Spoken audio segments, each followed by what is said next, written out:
Hello and welcome to the Perth Blue Baggers pod. My name is Louis, your host. And I'm Marty on special comments. Today we'll be reviewing our round 5 loss against the Adelaide Crows in Gather Round and then previewing our match against the Filth in Collingwood. So let's get into it. We got a review.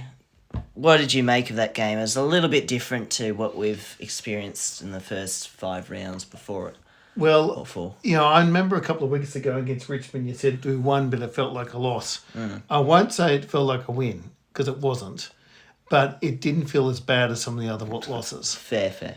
And I think it's because we battled it out. I mean, obviously had a bad period in the second quarter, but on the whole, it was a much better four-quarter performance against an opponent that was clearly a level above those that we'd lost to recently. Yeah. So... you're never happy with the loss. You're not accepting it, but what you are pointing out is that there's a much improved performance from the lads, and it just wasn't for a really poor sort of 10 minutes or so, 10 to 15 minutes, maybe 10, in the second quarter where they kicked 5 goals in a hurry. We would have been right in it. In fact, deep in the last quarter, we were in it. We didn't capitalise on a couple of opportunities at that stage. Yeah. But we had a couple of dodgy umpiring decisions. But, that's always going to happen. They ran away from us with a couple of late goals. Only a couple of late goals. I think probably 4 to 5 goals was reasonably reflective of the margin between the teams. Yeah. We started well. It was a good start again. We led at quarter time. Like I said, it was the first quarter, I mean, Walsh and Cripps ran right. Yeah. They were sensational. 15 touches for Walsh in the first quarter alone. Pretty decent, eh? 11 for Cripps. Yeah. So they really did dominate. And, it does perhaps show, though, when we're dominating in the contested positions, we're a better chance. And when we can't win the clearances, we don't do so well. Yeah. And it's not surprising those two guys are by far the highest contested possession winners, Yeah. that we had. So, again, there was a little bit of that same old story when we couldn't win all the contests when Cripps went off early in the second quarter. And, there's a bit of critique that why did he stay off so long? I think it's a fair point. But I'd also think it can't all just be Cripps. Cripps is, I wouldn't say he's old, but he's, he's banged up sometimes. He's in the veteran stage now. He's in the veteran stage. He's not going to be around forever. So we do need other guys to step up. And it was a bit concerning that when he's on the bench that we're suddenly losing. We need more depth than that. But it also shows the point that we can't trade him because then we wouldn't have the inside depth we need. Oh, look, I've never put any stock in that. I just think it's rubbish. Yeah. Kane Corns, mate. It's a pundits looking for a headline. Yeah. He's the heart and soul of the club. We love him. One day he won't be captain, but he'll always bleed blue. And, you can't say enough about what he's done for the club. So, Precisely. And even when he's got a he's been slightly down, that's why you've got to look at the broader context. And he can't play at elite level every single game. Yeah. And that's why you do need other guys to step up. To be fair to Walsh, and every so often I get a bit of scuttlebutt from Blues fans about why do we sign him for 8 years. Now, maybe that's a long contract. But I tell you, he has been a very good player for us this season. Yeah. It's not Walsh's fault that we're 1-4. He's putting in every game. He's in the best handful of players just about every game. Yeah. And again, I think you'll find he's in the votes. Yes, he most certainly is. So there's quite a few narratives that go around during such hard times. Bold statements by commentators and fans alike. So it's important to analyse the context fully and make sure that there's real statistics behind those sort of claims, There's a lot of weird media out there, I'd say. I think it's just the sad reality of a lot of media these days. Everyone's after a hot take. Yeah. They want to come up with some zany idea that others haven't, And when your club's not doing too well, then you're in the gun. Yeah. That's what it comes down to. And we've played a lot of primetime matches too, so the limelight's been firmly on us. Hence, it's got a lot of attraction. If it was on a Sunday or Saturday morning or something like that, it might not be as covered as you would expect. But yeah, there's certainly questions around Voss, list management, whatnot, but for now we need to keep going in the season. Well, it's still fairly early in the season. Yeah. I don't mind us having some tougher contests to test ourselves against the better teams. Yeah. I'm always been of the view that if you're playing good football, you're a chance against practically any team. If you're playing lousy football and you lack confidence, you got a mental problem, then you're going to struggle against any team. For sure. And we've played a couple of games against lousy teams before Adelaide. We didn't capitalise. It's now our job to go out there and beat some good teams. Agreed. Do you reckon there was a bit of a shift in mentality rather than from keeping a hold of a lead in the second half, and then we actually had to shift to a chase? It's an interesting point. If we'd gone into the half time with a 3 or 4 goal lead, what would have happened? I guess we'll never know that. Yeah. So some people have argued that us having a deficit meant we had to fight harder in that second half. I think you play to win all quarters. You get yourself into a strong position through hard work. You've earned that privilege and you go out and capitalise. I think you can't be worrying and you can't be almost hoping to be coming from behind. Yeah. So you don't choke. No, That's just weird, warped logic in my view. Yeah, for sure. I mean, opposition teams seem to have that sort of mentality going in to their second halves, and they're not afraid to chase us down, but I'm sure they'd still prefer to be above us. I'm sure they'd still prefer to have a lead. Yes. And, we did, like I said, I think we had our moments in that last quarter, and if we were closer, anything could have happened, but we gave them a fair lead, even by half time. And I think weather played a bit of a factor in that lead that they had into after half time meant that it was always probably worked hard. twice as much, wasn't it? Yeah. Well, shocking conditions, really. But then it also suited us in that quarter too. Well, you could argue that, style. because we have a contested style, it stopped them running away from us. Yeah. So there's a few different ways to cut it, I thought just in that second half, we were more composed than we often are in the second half. Yeah. And it was perhaps the weather conditions, but it turned into a real arm wrestle in that third quarter in particular. And they end up getting 2 goals to 1. But I remember going, 3/4 time thinking, why wasn't it 2 goals to 1 for us? Because it could have been. Yeah, it should have been. And again, we missed some opportunities and everything, and that probably hurt us. Even a late opportunity from Frankie Evans again. Cripps missed one, I think, late as well.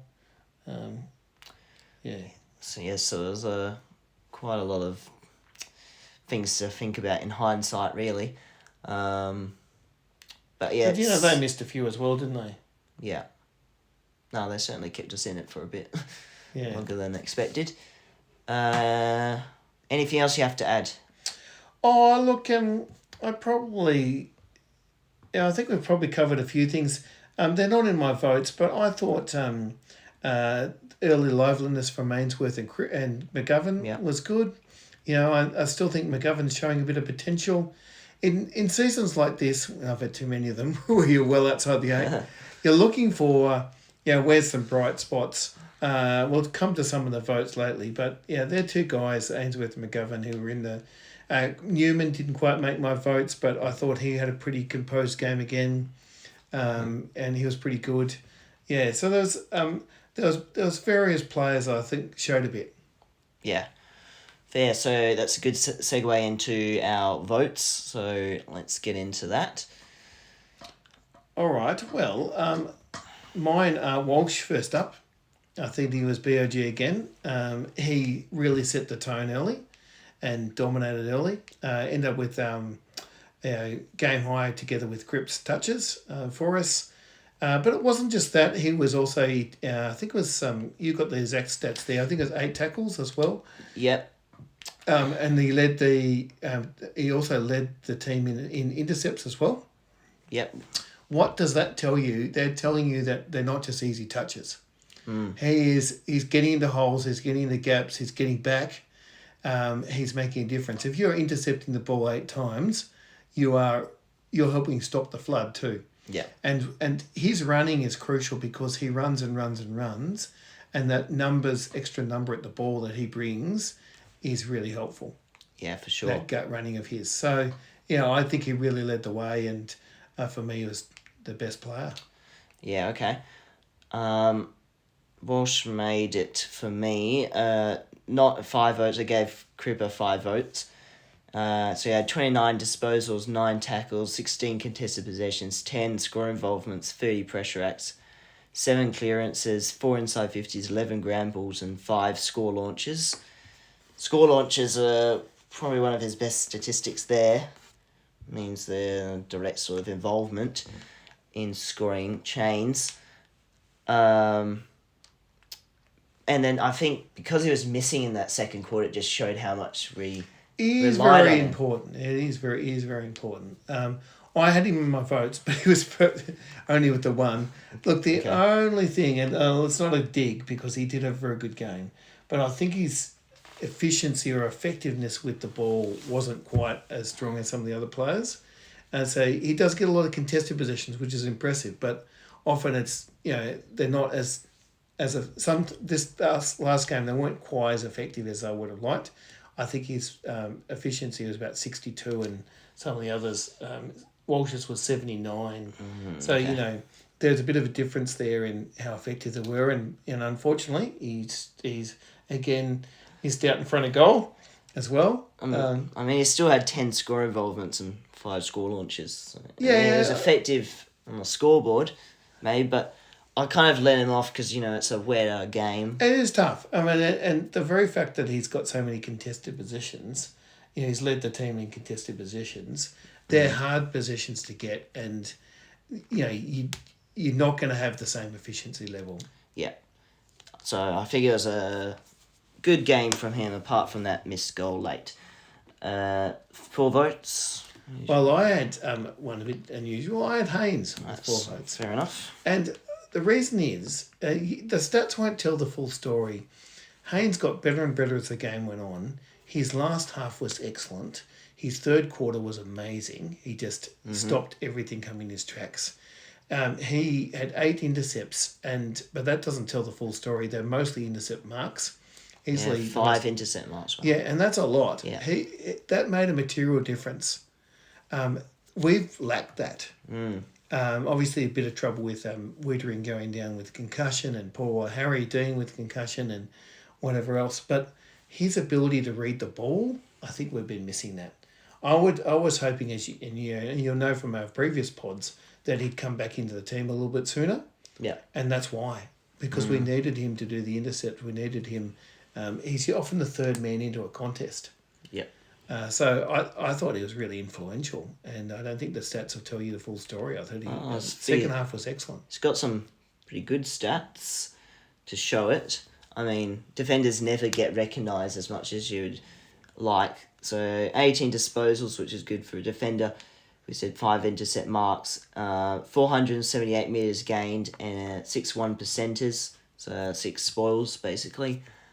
So he can intercept and spoil. It was a classic game. We saw that throughout last year from Haynes. It was a best recruit for a reason. Yeah, no, he showed why we brought him in. Yeah. And if he has the season like he did last season, he missed. He wasn't fully fit at the start of the season, unfortunately. But if he's, I'd just love to see him build on that. Yep. 4 votes for me. Gave Walsh. We went through that. 3.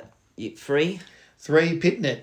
Yeah. I thought Pitnet was great. I still think he's been playing a great season. Yes. His disposals are up. For Pitnet, 16 touches is really good. But that doesn't tell you the full story either. This is a ruckman who's not the most agile goaler in the business, I've got to say, who's had 7 tackles. Yep. He's Yeah, getting how down good. dirty. Yes. You know, he's doing the hard work. He's had 10 clearances. You know, he's having... That's the Yeah. most clearances in the team. You know, How good. he was a very influential player again for us. He was in the coaches' votes. You know, it was only Walsh and him that got in. Yeah. So he's having a great season. Unfortunately, our main man didn't kick a goal this time. Ah. But he did pretty Cold. much everything else, Yes. you know.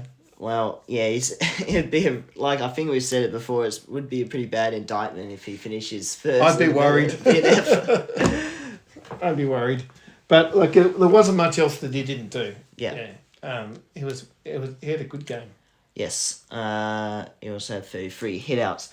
Also have him for 3 votes too. There you go. 2 votes. Elijah Hollins. Okay.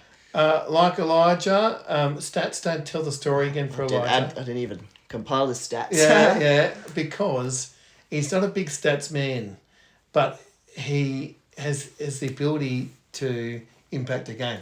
Yeah. His goal was influential. He did a number of good things as part of a lot of scoring chains. He's tackled. He landed a number of key tackles as well. He did a bit of everything today, and I liked his game. No, that's a good choice. Nice and out there. I've got Newman for 2 votes.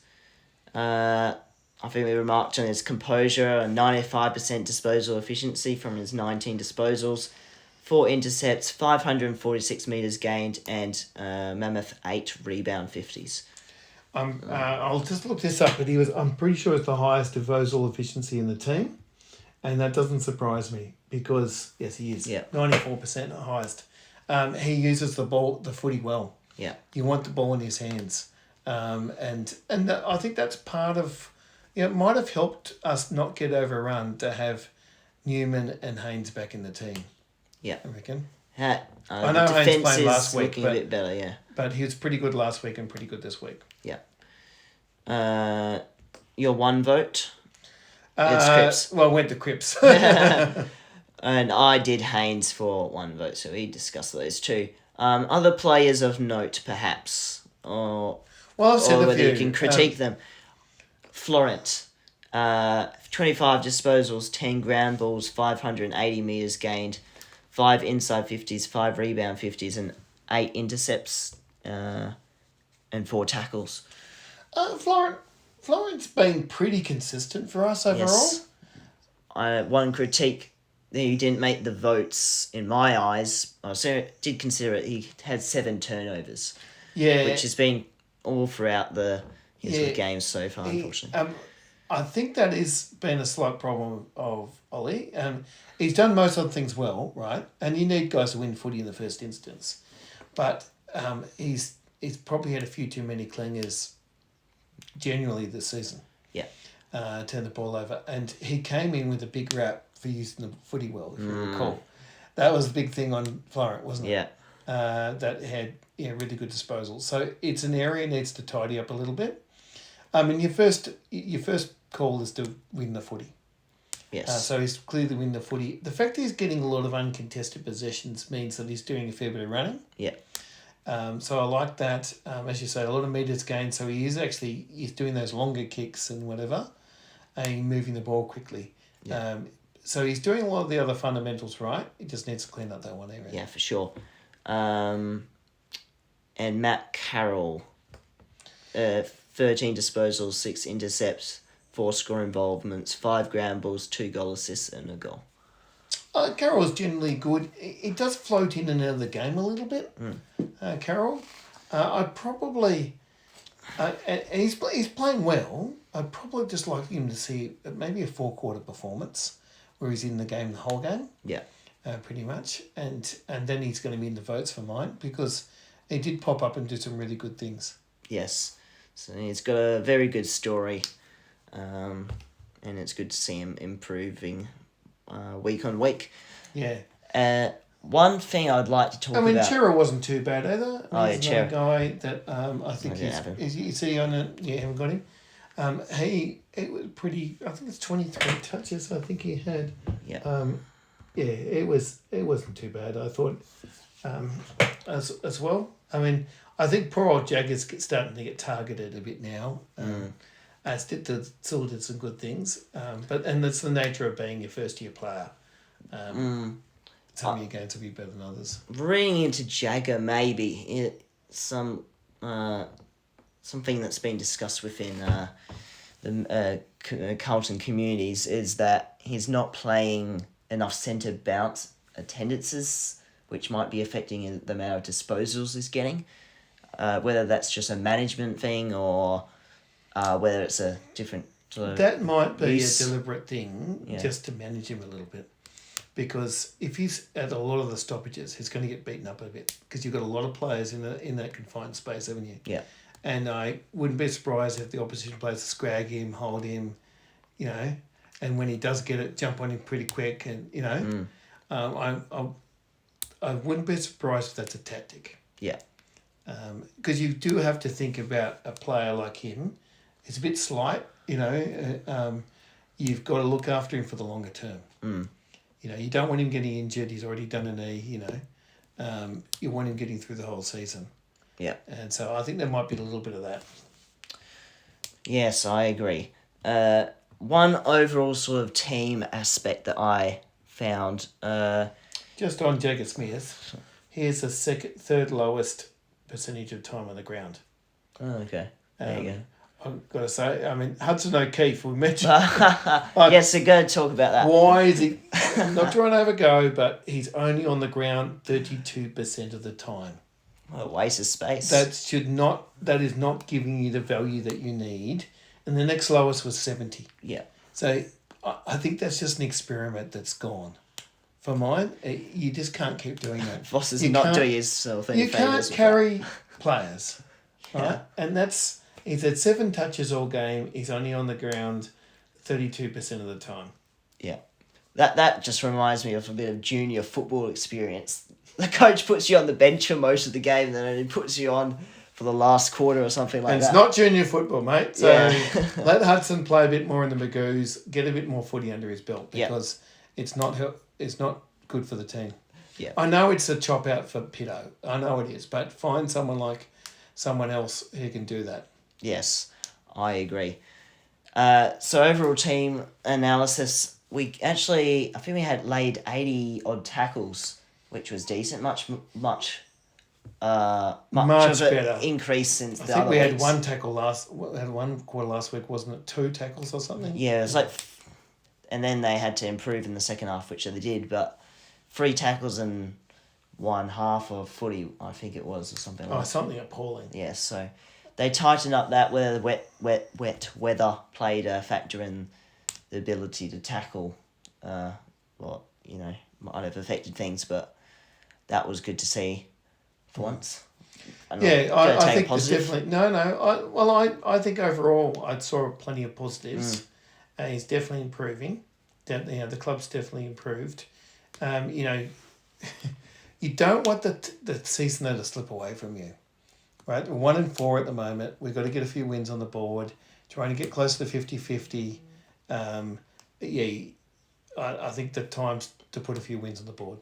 And yes. Look, we are playing a team, the great rival. Yeah. The great rival when they're not in their best form. I think they're gettable. Yeah. I think the Pies are gettable, right? I'm not necessarily saying we'll win because our form's not been great ourselves. We've come off loss after loss. And I'm still not quite convinced that the confidence is back just because we played a little bit better than last week. Yeah. I'm not necessarily convinced that we get in front at half time and we know how to put a team away. But there's a bit of a sense with Collingwood at the moment. No Dacos, no Collingwood.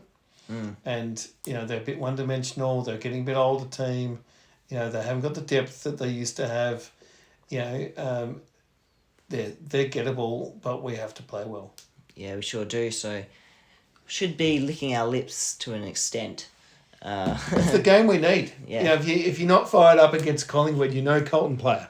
And it would really rejuvenate the team if you win. Knocked off the Pies. Yeah. Knocked off the Pies, it'd be great. Yeah. All is forgiven. For sure. And we also have a pretty much a fully fit list apart from the ACL injuries to Motlop and Harry O'Farrell. So Yeah. that's not Yep. an excuse anymore. They have Sidebottom and De Goey out, two of my least favourite players, which is good. But we'll have perhaps Lord come in. Well, we've got almost Wheaters certainly and Dean three wins. all available. Yep. Yeah. I mean, I think I would be playing Lord if he's. No, I'm not saying he's fit and available. Yeah. Lord's had a great season. It's possible they might bring him back through the Magoos because he's sort of missed a bit with sort of illness and whatever. Possible. Yeah. But, if you're just playing on pure form, the guy's playing well. And I just think you've got to play Wiedering and Dean. They're two of your best backs. I would play Wiedering, Dean, and you can't drop Haynes for mine. No. You can't. I think probably Dirksen makes way. Yeah. It's no reflection on him. He's been battled hard. But, he's probably a bit behind the others. Mm-hmm. So he probably comes out and then it's a case of balance, do you still pick Lewis Young? That's the other thing. I mean, Lewis Young's been okay. I thought he was okay. He was okay. Ball in hand, not so. He played on Thilthorpe, didn't he? I think it was on. He didn't. Phil Thorpe didn't capitalise as much as he probably should. I thought Thilthorpe had a few moments, but didn't put him away. Have a look at the spoils. I think he had a mammoth 15 spoils. He did some good things. So good on him. Yeah, hats off because he he can be a whooping boy, perhaps justifiably at times. Yeah. But I'm not sure I've got the spoils there, but I definitely think he was pretty good and pretty solid, and that's what the missing Wiedering and Dean, we really needed the other guys, and generally our backs were pretty good. Yeah. So there's a little positive there. What else is there to say? Predictions or any other? Oh, look, I'm still not ready to pick us just yet against the Pies. I do think we've got a chance, though, if we play well. Look, we've shown time and time again we've got to win the fight for contested possessions to stand a chance. Yeah. So I think that's still true. I think that we've shown that we've got the ability to fight out a game a bit more, and we've got to take that forward. I'm very interested in how we go in the second half in particular against the Pies and the run that's there. And the decision making. So what we tend to do in close games, we panic a bit. So I want to see a bit more composure as well. Yeah. I want to see the intensity in the fight, but I also want to see some composure at key times. And I think that will make a difference. If we can enter the 50 with composure and try and hit up targets rather than just bomb it in. I think we haven't mentioned Harry Mackay. Harry Mackay's just not quite been himself. Yeah. I think he had some opportunities. Just sort of the ball kept going to ground. We want him clunking a couple of those big marks of his. That makes a difference. If he becomes a target, that helps everyone else around him. He's a facilitator. He does tend to play a fair bit up the ground at times to find the footy. That's okay. Because he can send the ball inside 50. I like to see. I imagine probably Hayward comes back. Possibly. I mean, he hasn't been in best form, but at his best, he should be playing. And if he does play, I'd like to see him play forward a bit more. Yes, no wing business. Yeah, we've got other guys that can play on the wing. Yep. Too. I'm still looking forward to Cotters. Cotters is a bit of an old favourite of mine, just because he runs so hard. And I don't know if I suspect with all those other players coming back in, he doesn't get a game this week. No. So, Voss did a presser today. Basically, he said when he's fit, he's going to play. So that means I think he'll have one more full game for once in the VFL this weekend. If he gets through that, then he'll be seriously considered for a selection. I think he's one of those players that if you follow Carlton closely and you're in the in crowd, I think you see what he offers. And if you go to matches, you see what he offers with the run. I think if you just pick up the stats board at the end, or if you don't watch Colton as much, you wouldn't think he's much of a player. Yeah. But I think he's quite important to us. Yes. It's no coincidence that he's had a bad run with injury the second half of 24 and much of 25. And guess what? We've been pretty rubbish the second half of 24 and much of 25, and he hasn't played for the seniors in 26. Yeah. It's underrated. Maybe it's he's underrated. He's underrated, and I think we get him back. I think that could help. So it sounds like it could still be another week or two away. Yep. Okay, that would do us. Oh, prediction. Sorry. What do you reckon? I don't think. I don't know if I can tip us just yet because I want to see us produce a 4-quarter performance, but I do think it can be quite close. Yep. And your best on ground and. Oh, someone a bit different this time to pop up. Someone a bit different. I reckon Weeders is going to have a big game. He's had a break. He'll be freshened up. He loves playing on the big stage. The bigger the stage, the better. He's one guy who's always composed. Yeah. I reckon he's going to have a ton of intercept marks. Yep, that's a fair call there. It's going to be a tough battle between Walsh and Nick Dacos. I reckon Walsh can get on top with and continue some of his form. So he's my best on ground call. And I'm going to feed into my delusion. Carlton by 4 points. I've got a question for you. Does Hewitt play? Nah, I think Voss confirmed that he's not going to play anymore. I think he did. Really feel for him. I still think you don't have to play him and Cripps together at a stoppage. I think that you're probably rotating both of them anyway through the centre, and you're probably looking to rest Cripps a little bit up forward and places like that. Yes. So I think there is actually still a role for him. I get why Voss dropped him. And, it's possible that our team is that little bit faster. Yeah. It did look a little bit more dynamic with Williams and Elijah Hollands running through in the last game. Well, yeah, so keep a watch of the midfield dynamic to keep analysing that a bit further. That would be good to see if there's some meaningful changes there. But for now, we'll leave you. Make sure you like and subscribe. Follow us on Instagram and be very much a help. Whether you're watching this on Spotify or YouTube, give us a rating on Spotify too, why not? And catch you soon. Up the Baggers. Go on the Blues.